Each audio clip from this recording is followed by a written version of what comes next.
Hi. Well, thank you everyone for being here, and thank you for the invitation. It's a pleasure to be here tonight, and it's quite a big thing to go after such a movie like that. I think a lot of people cutting onions here tonight. And I must say that I really appreciate that kind of movie, that kind of work, because it's actually what also I'm trying to do. As we've seen in the movie when they said a river of refugees going on, I think it's exactly what we need to strive against that and to show them as people, human beings, and that's exactly what you've done, and I want to congratulate you for that. So tonight I will talk to you about my experience during the refugee crisis in several countries over several months, and I'll try to focus on the stories and my personal experiences along the way by showing pictures and mainly the contrast between how a negative picture can impact in a different way of a positive ones. So for me, everything started last year, back in 2015 in Nepal, where I was present before and during the earthquake. And being almost a victim of it, I decided to start to document it photojournalistically. And what really surprised me was how people reacted to the disaster. So most of my pictures were smiling, were hopeful, and I've witnessed a lot more resilience than actual sadness. And by showing the pictures, I've noticed that people were inspired by seeing something different, and where we expect to see tears in the people, and when we see a smile instead, I think it brings you a lot closer and it brings a lot more awareness to the situation. And I was looking at the pictures in the media and was seeing only the tragic one, only the negative pictures, and I thought that's not the whole reality. That's, of course, it's something happening, it's one reality, but it's not the whole picture. And I was seeing also the pictures of the refugees, and once again, only the tragic one, only the negative ones, and I thought there must be something more to it than what we see. So I decided to document the journey myself, and I've started in Lebanon, which is a country that we don't see enough, that we don't hear enough, because we only keep hearing about the million refugees in Europe, as we tend to forget that in the Middle East there are far more refugees and in really more difficult situations. So this led me to probably the best picture I took so far in my life. It was near the Syrian border. Actually, the mountains in the background are Syria, and it's in the Bekaa Valley. So these camps have been there for a couple of years. Refugees have been in Lebanon for a couple of years, waiting either to get inside or for the war to end. And this picture, it was after one full day of photographing in the camp, so long day, hard day, going back to Beirut, really tired, and passing in front of a camp that we were not even supposed to stop. I just noticed this little man in his wheelchair cast away from the camp. So I asked to stop the car immediately, and I went to see him, and it was really, really taking picture of seeing that little boy all alone, not even able to move, in the trash near the camp. And when he saw me starting to take pictures, well, he smiled. You were not expecting that, but he was just smiling, and I spent some time with him. We've played a little bit, I gave him my cameras, we started to talk, and still he was smiling, he was happy for me to be there.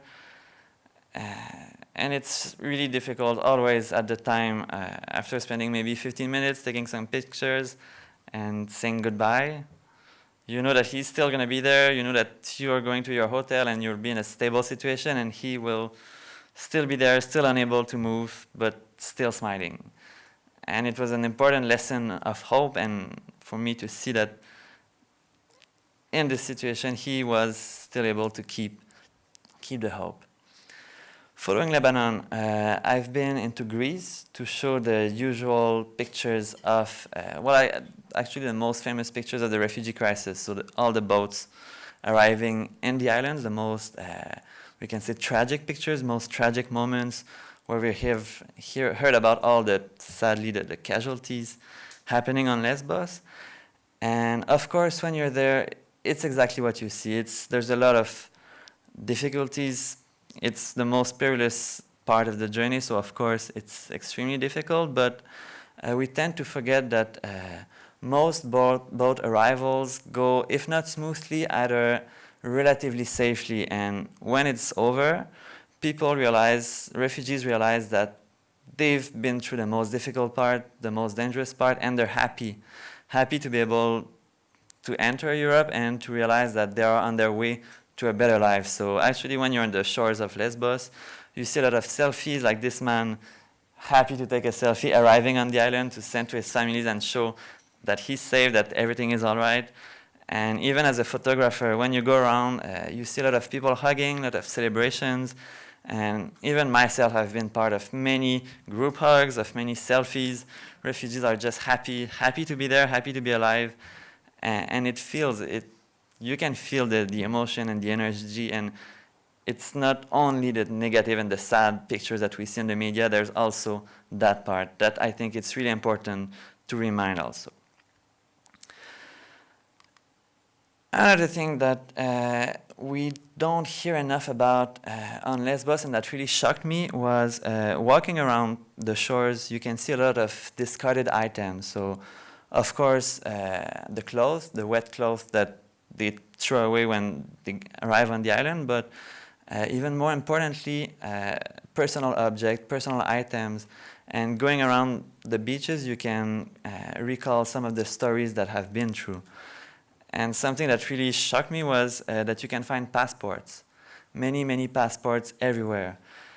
Mainly Iraqis, Lebanese, Iranians, a lot of Iranian passports.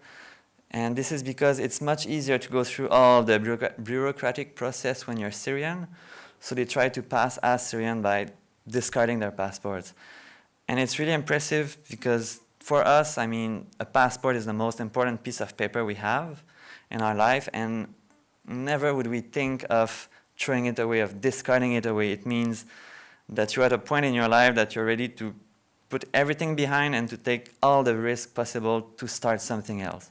So that was really some shocking thing to have someone else's passport in your hand just on the ground. And still on Lesbos, back in 2015, now it changed a little bit, there was the registration camp of Moria, which was an obligated part of the journey for the refugees to get their papers before going to Europe. And it's one of the most terrible places I've been in my life. I don't know if some people know about Lord of the Rings, but in Lord of the Rings, Moria is like one of the most scary places. And I think in real life, it's exactly like that. When I was there, it had been raining for 3 straight days, and refugees had to stand in lines, in queues, to get their papers done. If they went away from the queue, they lost their place. And there was no protection at all from the rain. They were just standing there. And even myself, after 2 hours of going around and taking pictures, I was emotionally and physically exhausted. I was drenched. I was not able to smile. I could not have smiled, and I thought that never in this place I could find a smile. But walking in front of a tent, I just felt something on my leg. And here was that Afghan man smiling and trying to give me his last cookie. Me, the foreign journalist, just going in front of him, and he wanted to help me. He wanted to give me something. I just took the smile. I just took the pictures. I left him his cookie, but once again, it was a big lesson. He knew that I was going back to my hotel after changing clothes and being dry, and I knew he would still stay there the whole night in these terrible conditions. But he was smiling. I don't know if you've seen the picture in the hall. This was also taken in Moria in these terrible days of non-stop rain. And I like to ask people how old you think these hands are.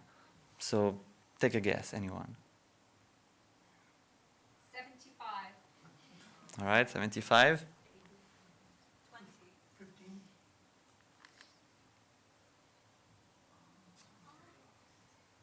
Yeah, about 15, I would say. It's the result of days and days in the rain without any protection, and he's smiling again. So I think it's really, really important to remind ourselves that people can smile. It's not 24 hours disaster and people crying. Even if it's extremely hard conditions, people still have hope. People are still resilient. Going forward to the journey, I was in Macedonia to document the step of the mainland crossing, so going on their way to Western Europe. And this picture shows how it can happen. Sometimes people are tired, people are stressed. And at this point, it was at the camp of Gevgelia, near the border with Greece. And everyone was trying to rush in at once, and everyone was pushing and yelling. And it happens once in a while, but it's a stressful moment for refugees, of course, and especially for young children. And as I tried to get a whole wide shot, well, you can see that man in the middle. He noticed me taking the pictures, even like being pushed, being kicked away, and he was just so happy to be in the pictures and so happy to be able to do that peace sign and smile at the photographer. So I couldn't help but just laugh in this kind of situation to see that people were still happy to be photographed even then. Yeah. They were just happy to see me, I don't know. And lastly, I wanted to show as well what could be the beginning of a new life. So I went to Germany. Once again, as you can see in your extremely nice film, it's really inspiring to see the new life starting, people getting integrated into the community. And I had the immense honor to meet Salim, who is from Aleppo. And from people that I've met in Lebanon, they put me in contact with him. He left Syria when he was actually a student in software engineering, one of the best in Syria, and he had the letter from the regime telling him he had 2 weeks to enroll. And I mean, he's the most peaceful soul I've met in my life. I couldn't imagine him with a gun, of course, and he just left. Spent some difficult years in Lebanon and managed to get his way all to Europe and Germany. And now he's like, everyone knows him in his little village of Eberswalde, yes. He's volunteering in German organization. He's helping refugees. He's doing everything. He's learning German. And I was just with him walking the park. He's playing ping pong and basketball with refugees, with Germans, and it's extremely inspiring to see a good example of integration like that. And recently I've went back to Greece to show how the situation changed since the Turkey deal in March. And I had the luck of seeing him in Berlin last week, just to have a quick coffee with him and see how things evolved for him. It was really nice to see him again and to see how he's doing so well in Berlin now. And I'll end my speech quickly by talking about what I've been doing in this trip, so to show how it changed, how the situation evolved from being a journey to being a stagnation, because now, as you maybe know, there are 50,000 of refugees in Greece. And before they were able to pass through the borders, but now they're just waiting there, they're staying there in camps, and they don't know what's going to happen. So it's a really difficult situation, because before they knew that even if the journey was hard, there was hope at the end, but now it can be hope in 1 week, it can be hope in 2 years. It's extremely difficult for them. And this particular picture was taken in Echo petrol station camp, improvised camp near the border of Greece also. And I was just walking around in the late evening, and there was this group of Syrian men together talking and just having a laugh around the fire. So I joined them, and we spent a couple of time exchanging, taking pictures. I had a Palestinian scarf, and they wanted to be taken in pictures with it, all of them. So we had nice group pictures. And when I left, one of them managed to sneak in a sandwich and an apple in my bag. Even if I refused, he managed to give me something, as they always do. And at the very end, one of them came to me, gave me a hug, looked at me in the eye, and said, "Thank you for giving us hope." That was the best reward I've ever had from anything for my work so far in my life.